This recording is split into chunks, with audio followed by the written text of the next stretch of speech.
Here are your hosts, Spencer and Michael. All right. What is up, everybody? Welcome back to the episode of the 23rd Personnel Podcast. I'm your host, Spencer, joined by Michael. Michael, what's up, man? I'm just reveling in the second Big 12 road win of the year. Yeah, it's something. Texas Tech with a dominant defensive performance on the road. How are you, man? How are you viewing the 16-13 defeat of the Kansas Jayhawks today on 11-11? Mixed emotions. Okay. Win. We can talk this through. You won. We won. 2 in a row. We've got a little streak going here, Spencer. This is what you did last year. You won in late season. You ended the season with four-game win streak. Kind of on pace to do it again. Yeah, and right on cue in the get YouTube you back to chat. 7-5. Chris is already asking, "Are we a road team now?" Hey, no. Defense travels, baby. Maybe we're a road team now. Okay, let me do the math real quick. Because what was it? What was Tech averaging coming into this game? Like 26 points per game. Offense or defense?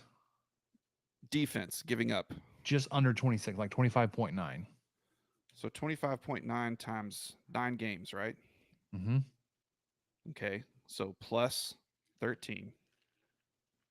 That dropped to 24.6 today, fellas. It's pretty good.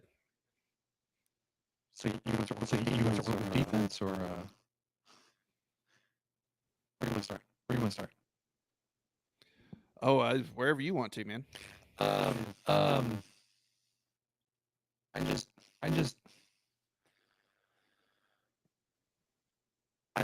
I don't know where to start because you did win. You had a road win against a ranked opponent, and we talked about how good Kansas was going to be this year. How much better they were playing, which they were. It may have had to come down to being without Jason Bean. Although early returns from when he was playing, was not super hot to the Jayhawks. He had 3 and out, 2 drives in a row where they wouldn't have just 1 yard apiece. And then I don't think it was dirty. I'm sure a lot of Kansas fans would say that the defense was probably a little extra hits late. Had that targeting call that got called back, which was targeting. I don't even think it was defensive interference, but I could see they call that because of the arm hold, fine, whatever. But they had several guys go down with an injury. May not have it almost didn't matter who's playing quarterback because of the way that Ballard was playing. And on the stat sheet, 9 for 20 for 124 yards and interceptions, not great. But it certainly felt like at moments he was going to lead them to a victory. Right, it wasn't because he was playing poorly. The people are saying, are you able to hear me, Michael? Okay, I'm sorry. No, it's like we're repeating twice. That was happening that whole time, so hopefully how you're recording it is differently. But I was hoping that no one else was hearing that, and it was just something weird on my end. Thanks, though, Chris. We'll try to reboot and get going on that. But, with Ballard coming in, it did kind of feel that same, what we hoped would happen when Strong came in, right, was for kind of a Herculean effort on the QB3 to put that on their shoulder, but know that it's a lot, but also think, hey, this would be a shining moment thing.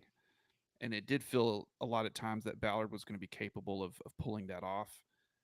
He did have some good plays up his sleeve, that's for sure, but he made some pretty big mistakes along the way as well and got sacked. Texas Tech recorded 3 sacks. It felt like a lot more than that. But I'm unsure if it was before or after he came in. I haven't gone through all that. I know that Tech had 6 tackles for a loss. So to see Ballard come in and look like he might not quite pull an Avery Johnson on us, but do something a little bit Herculean was deflating to say the least. But Tech managed to hold him, and this defense was able to keep this rushing attack down. Uh, you know, Devin Neal had 7.2 yards per carry, but a lot of that was because of that 60-yarder that I would say is maybe the only really bad defensive play of the game. I think that 99-yard drive that didn't quite come up with any points for Kansas was excellent, but also should have ended like 3 or 4 times. I think some of those penalties you mentioned earlier, that pass interference, I don't really think that was anything worth calling. The targeting was just stupid. I didn't. It wasn't even close to targeting. I don't know what anyone saw to think that was even remotely close to targeting, to waste everybody's time to stop and look at that. But it didn't matter because the pass interference had already been called. I feel like that drive could have stopped 3 or 4 different times, and Tech would either shoot themselves in the foot or give up, just another 3rd down that they shouldn't have. And then they came up and stopped him on the 4th down. But yeah, I did kind of see the tide turning that way too, Spencer, with Cole Ballard leading the charge, and luckily it didn't turn out that way. All right. Are you able to hear me now? Yes, I can hear you. All right. And you sound good. You look good too, man. You look great. I don't know what it is. It's not even the computer now, because I'm using the souped up laptop from work. It's got to be this stupid board. So I think I heard most of that. Yeah, if you take out that 60-yard run from Neal, which I get, you can't cherry pick it. He was still rushing for 4.3 yards per carry. So like it doesn't even, like, it brings down to more. He was having a decent day, good to decent day. But if you look down and see it, he ran for 7.2. Kind of stings, but half of his yards on the day came from one run. Both teams scored 1 touchdown. Texas Tech did score a second one on their second drive, but it called back by a hold, which was the right call. I don't have an issue with that call. It was just killer for Tech in the moment, especially since that pushed you back and you ended up not converting that drive into touchdown. It was a field goal.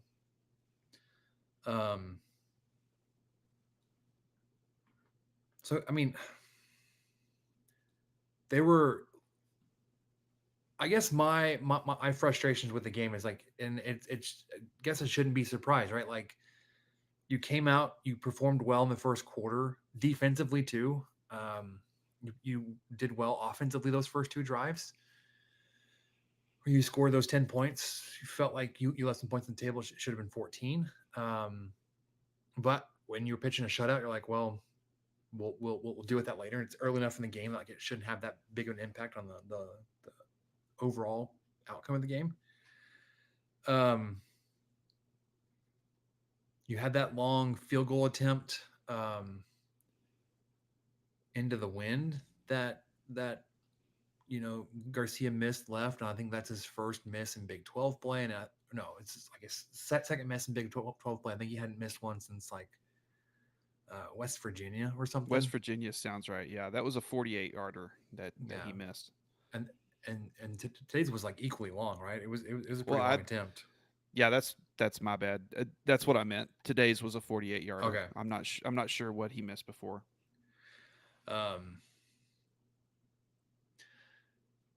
They were just, like I said, the gripes and complaints we've had all season came up again today. The offense frustrating at points where you were throwing wide receiver screens to the sideline and getting no blocks. You were running tempo when you didn't have to be. You would run tempo to only be held up by the officials at the line. Yes. He's been so good all year. Like I hate to like badmouth Brooks, but like there were times when it felt like his vision just wasn't there today. And I don't obviously I didn't see what he was saying. Our view was from the sideline, but there were several times where like you went straight when you could have gone outside, or you went outside when there was a hole inside. And I guess credit to Kansas' defense for making those reads tough and difficult for a guy like Brooks. It also felt like they settled in quite a bit in the first two drives. It felt like Brooks could just do whatever the heck he wanted. He was powering, through the line and carrying guys. And then the Jayhawks defense felt like they settled in a little bit. Weren't allowing him to break as many tackles. They were getting guys around him much faster, which greatly reduced his yards per carry, especially in the second half. I was looking at this before we started. In the first half, Texas Tech was averaging 4.6 yards per carry. In the second half, it was 1.2. And that was greatly affected by the fourth quarter. You ran 7 times for, -1 yard. Granted, you've got at least 1 sack in there, but you were negative in the rushing average in the fourth quarter. There was that drive when you had 4:45 left to go. You're like, we just need to run clock here, and you're only able to get off 2 minutes of clock. Like I'm just kind of pointing out all the little like sticking points that were just frustrating throughout the game. Where like if you hadn't watched the game, if you saw the result, if you saw that Texas Tech won on the road versus a ranked opponent and got a conference win in a game where you needed to win, you would think, hey, this was great. And it is. It really is. I guess I'm just frustrated with like my expectations being different and still trying to adjust those to what we've seen on the field. I don't know why I'm still having issues with that, right? Like coming into the game, I thought you were going to have issues with Kansas's offense, their rushing attack, and at times you did. But there were also great stretches of the game where it felt like you were in control of that. I wasn't worried about their passing game, especially when Bean went out, but then that ended up being an issue. I was confident in Texas Tech's rushing offense, and that was an issue. I guess I'm also concerned with Baron Morton's health because it seems pretty obvious like he's still playing banged up and hurt. He just didn't look very crisp or accurate today. I don't know. I guess the history of beating Kansas continues, but it felt like this game shouldn't have been that close with the way it started. But again, like that's just my expectations changing when they shouldn't and not changing when they should. So, well, and my negative self had predicted losses this weekend last week. So I kind of came in with a different perspective into this game thinking, man, I'm just not really sure how well Tech's going to be ready for this game. It's the first 11 a.m. game of the year, and it's out of town. But I will give the coaching staff a lot of credit because these guys came out hitting hard. And like you kind of alluded to earlier, I know there were some folks talking about dirty play. I didn't see anything dirty. I just saw guys playing and hitting hard until the whistle blew. And that's not something we've seen a ton on the road, much less at an 11 a.m. game in Lawrence. That's really not been the status quo the last decade plus. Even when Leach was here, except for maybe when Kansas was good. I think they talked about that on the broadcast today. I think it was 08. Tech just really beat the heck out of them at home, but who knows what time the game was. All I'm saying is we've seen a lot of lackluster starts, especially on the road, especially at this kickoff time. Not the issue today. Tech had a touchdown taken away. They really should have been up 14-0. And the defense, like you said, just forced a couple of 3 and outs, I think, to open the game. Unfortunately, with Bean going down, Kansas fans can look at, well, we had to play QB3, and that's where I play the world's tiniest violin for him. It happens. Too bad. I mean, I legitimately feel bad that Bean's hurt. I feel bad for his family. I feel bad for his friends and teammates. But I don't at all feel an ounce of sympathy for Kansas fans, because this has been Tech's reality for several years now. And you will get no sympathy from me on that. This is a Big 12 win on the road. We will take it. We've been dealt similar hands as fans, and I think we're playing with a banged up QB2 right now, as Spencer alluded to. So there's a lot to kind of, you feel like you left a lot on the table. You feel like there was a lot of, some drives that didn't really go your way. But then again, the defense coming up, and I just keep bringing them up because that was clearly the highlight of the day, was their ability to slow down this rushing attack that I was genuinely worried about. And you could kind of see that coming to play in late third quarter, fourth quarter, when when Neal finally broke through and had that big run. You just kind of could see it turning that way. Guys getting tired, guys breathing hard because they've been out on the field for a long time. And that was what I was worried about. But the coaching staff had them ready to play today. And I think that was the difference maker. If Tech had come out kind of lackluster on defense or offense, they would have lost today. They would not have been able to sustain that throughout the rest of the day. The fact that they kind of hit first and they hit hardest and, set the tone. I've been watching a lot of Shoresy lately. Someone's got to set the tone. Anyway, so that was a lot of what Tech did today. They set the tone and squeaked by, maintained it. Who knows if they'd have maintained it with Bean or not, but we don't get to find out. Yeah. A couple of points I want to touch on. We talked about Baron Morton's health. 19 of 25 for 176, so 76% completion percentage, which is pretty dang good. He didn't have really any explosive plays in the pass game until the very end, but I guess I started off saying I didn't even see that drive. I was trying to take care of kids. In the game day Discord thread, I was told to go fly a kite. So I was flying a kite. I was out for that last drive, and it seemed to work. I should have taken that break a little bit sooner, because I came back and we were kicking the field goal to go up.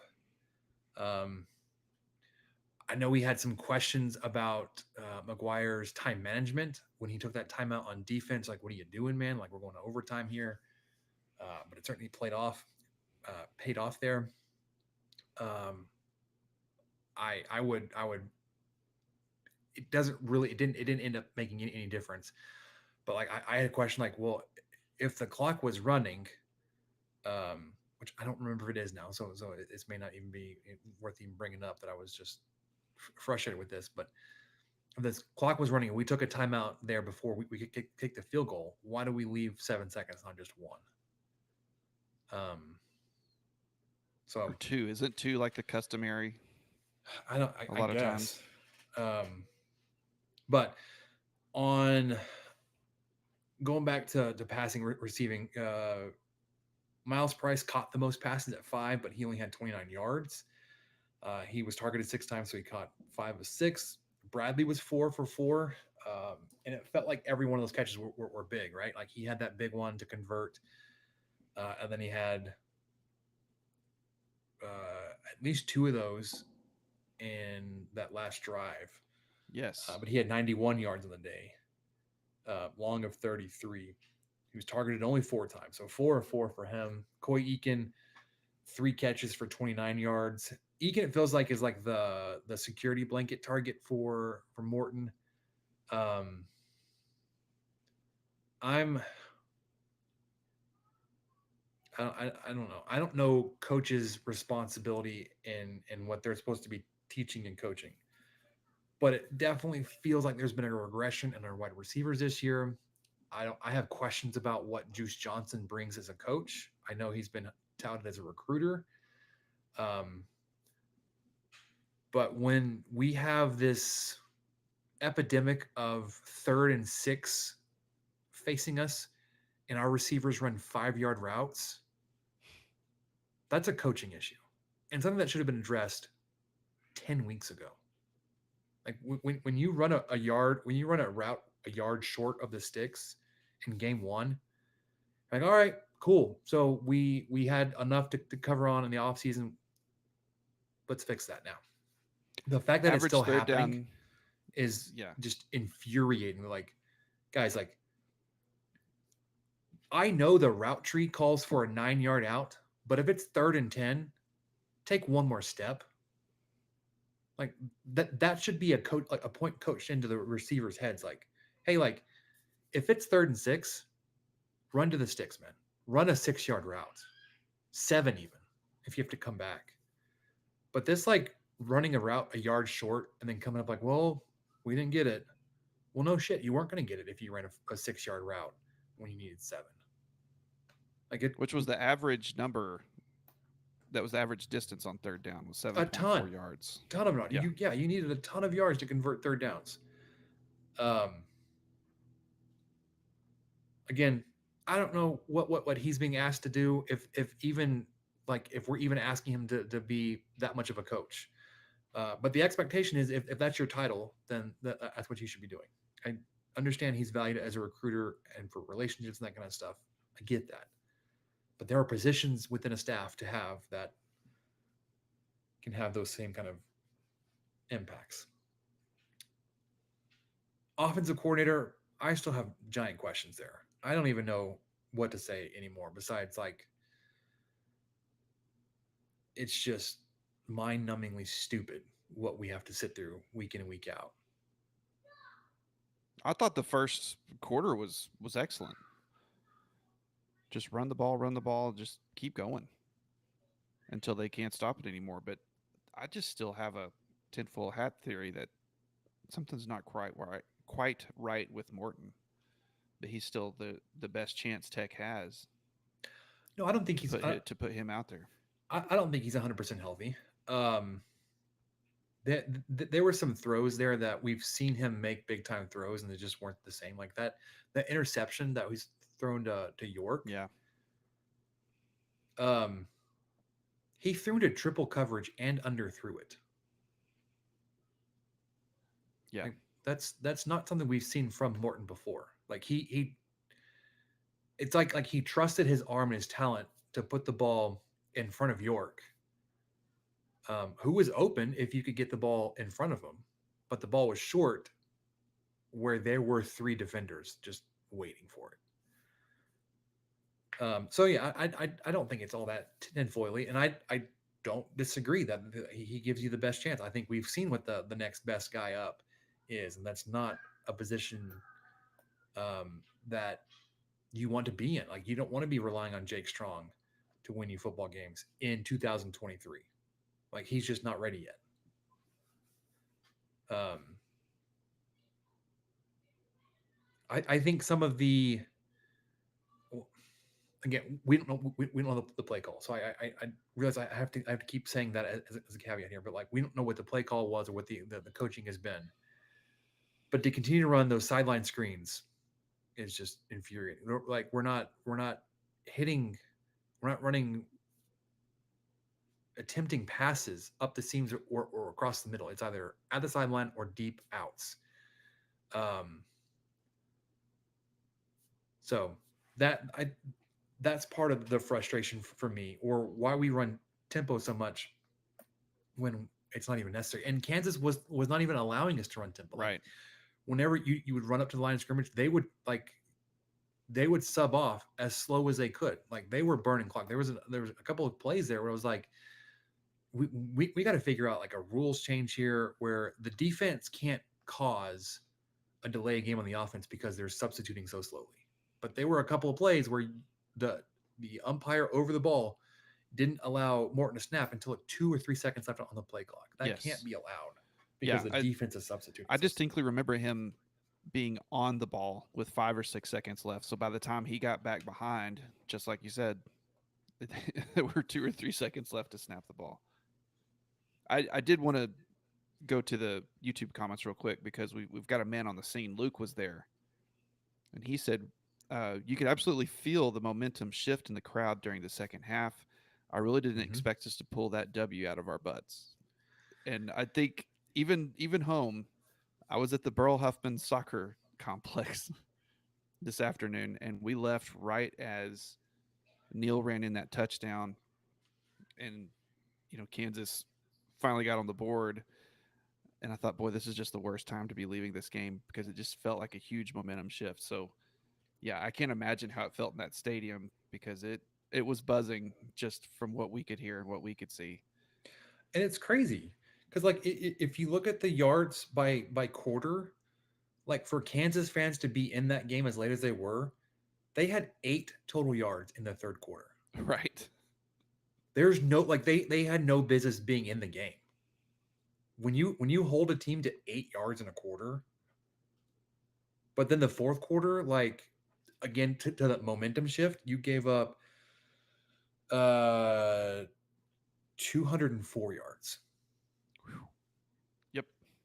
127 on the ground, 77 through the air. 204 total yards, 7.3 yards per play in the fourth quarter. Here's a softball for you, so that you're not the first one to mention it. Chris just had to throw out in here on the YouTube chat that the officiating was worse than usual. Do you have any comment, Spencer? I, again, if you look at the box score, you're like, what are you talking about? There were 4 penalties. Yeah, there's 4 on Kansas, 4 on Tech. But I think what wasn't called, or when things were called, you're like, but why wasn't that called earlier? Or you're calling that now against us, but not against them. It was inconsistent, right? Like you were called for holds that were holds. I'm not saying what was called against you were inaccurate. There were things that Kansas was doing, the exact same things you were called for that they didn't get called for. That defensive pass interference, borderline, but I can understand why that flag was thrown. Targeting, none whatsoever. Great. Luckily, they can review and remove that, and they did. But it was stuff like that where like, or the first what was it? Offsides, whatever that happened at the end of the first quarter. That Oh yes. like no, As no, the like play clock after the play clock had hit 0. yeah, like the quarter's over. You can't have a pre-snap penalty after time's expired because they didn't snap it till after the time. Like it hit zeros, and they had to go back and review it, and they did in the break, which wasn't really addressed because when they came back, it was just third down again. Yeah, didn't matter. So like, Then I think they moved Tech back 3 more yards. There was a penalty in the red zone, and then they were about to snap, and the ref blew it dead, and I think they realized that they spotted the ball on the wrong yard line, and they moved it back, and then just reran the play. That's all that was. It was. I thought, oh no, some penalty, something. No, I think they just didn't assess the previous penalty properly, and they had to stop and move the chains 3 yards, the wrong way. And I guess officially Texas Tech was flagged 7 times.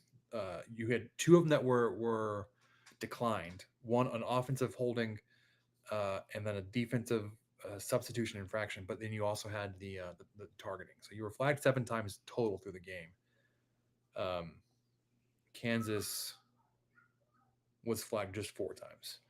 2 false starts on offense, even though Luke, who said he was there, 2 to 3 holds on that last drive that were plain as day, 50 rows up, but no offensive holding penalties called today, and then 2 pass interference calls.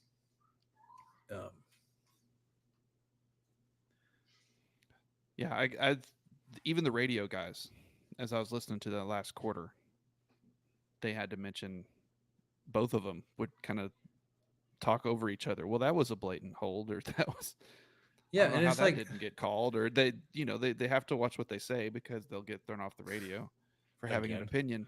But they handled it fine, but even they were calling that out too in the fourth quarter.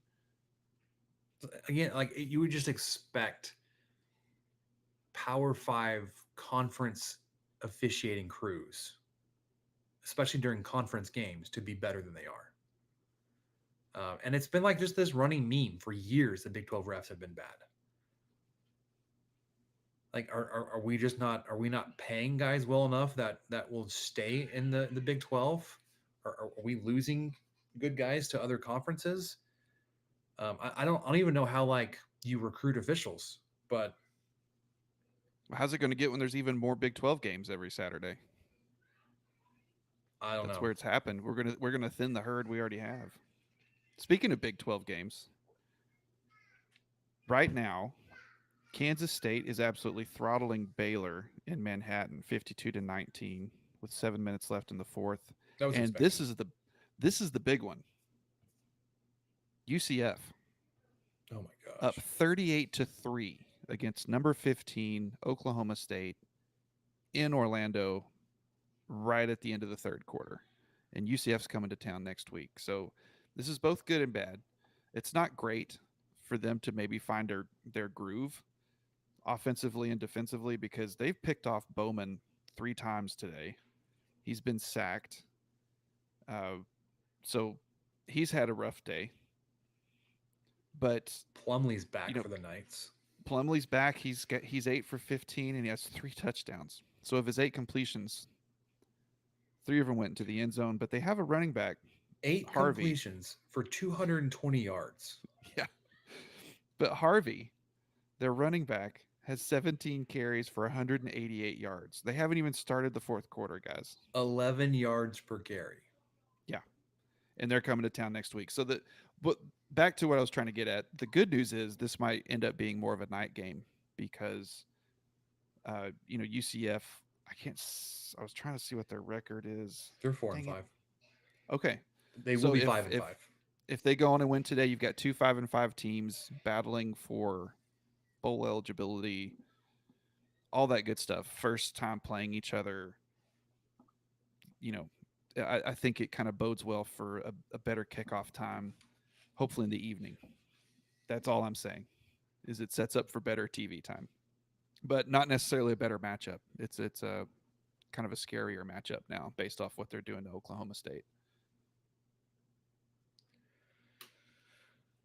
Do you want to talk about there was a comment we had on Twitter from Alan, and it goes back to what Chris asked in the YouTube comments. Are we a road team now?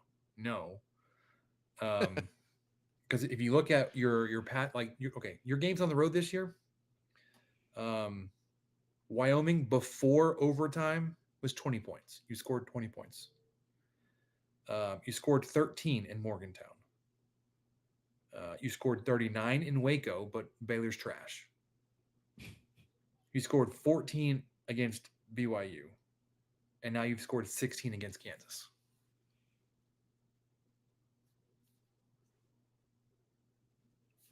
At least offensively, no, you're not a road team.